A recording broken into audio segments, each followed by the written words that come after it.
Hello, this is Catherine Dubberly, the Answer Lady. I'm a big fan of Kiss looms. I greatly enjoy mine, and I am cooperating with Kelly at Kiss Looms to make you a playlist of all the basic techniques that you might ever want to know on all of the looms. So welcome and enjoy. Let's work some knit stitches on the F-0 Kiss loom.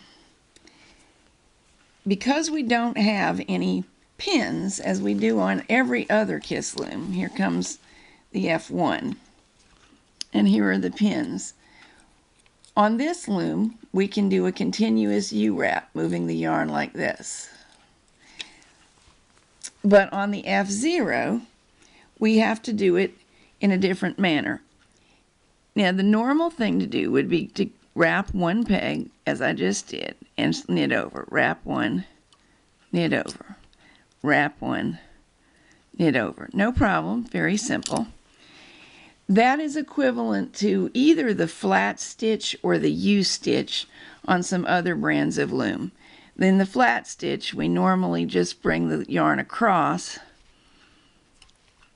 knit over, and stop, and it makes a very tight stitch.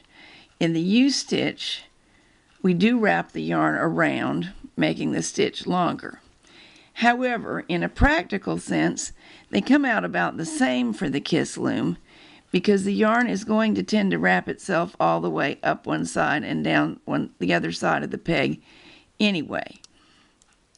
So I don't see an enormous difference. There is another way to do the knit stitch. You could wrap above the old stitch, insert the tool from the bottom of the old stitch to the top. Oops, I split the stitch, and you have to be very careful not to. Rotate the tool so as to create a loop of yarn. Lift the old stitch off and replace the new stitch on the peg.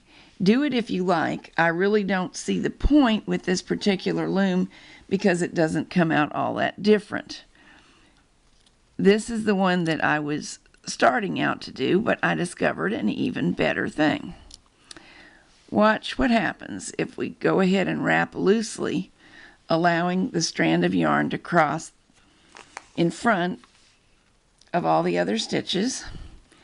And if I position my hand like this, I'm going to put the aspirin bottle under to give us a little bit of an angle here so we can both see better.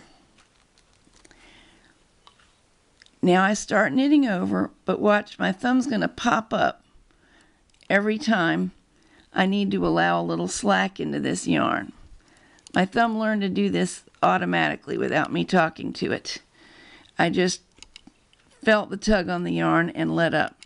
So my thumb is functioning as a tensioner to make sure that the yarn doesn't fall all over the place, but I also get a loose enough stitch. Now watch what's happening in here.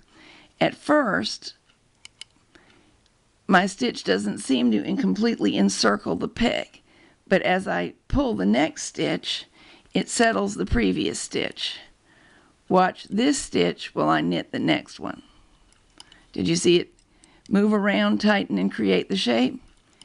Doing this, you can actually get going very fast. Now, I do want to suggest to you while I work that speed is really not of the essence.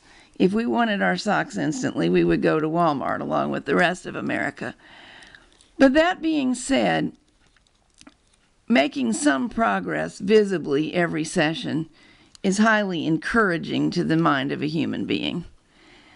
When you get over to this little corner made by the short ends, I don't find it easy to keep my thumb there anymore. So I put my thumb on the outside. See it right here? And I'm still got a finger on the inside that we haven't discussed yet. What that finger is doing is keeping the stitches from popping up and off.